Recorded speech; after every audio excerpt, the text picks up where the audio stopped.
Ese é un perrazo, xa. É un perro. Sí, porque a nena sabe cando grita non sei que digo yo.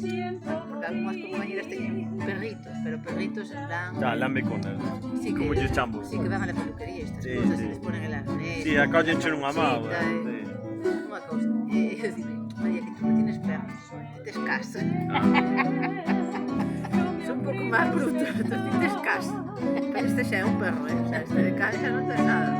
Bueno, este entre os vosos está entre o cadeliño ese e malos vosos. Este xa é un perro, os meus son casa.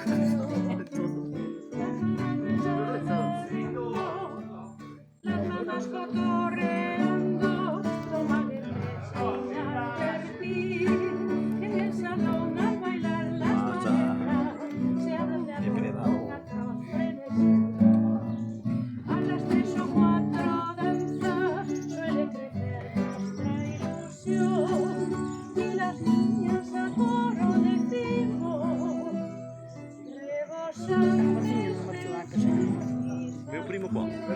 Sí, Ah, no, porque está na casa del Zen. Tens que dividir. Claro. Porque el de Liceri tamén é primo.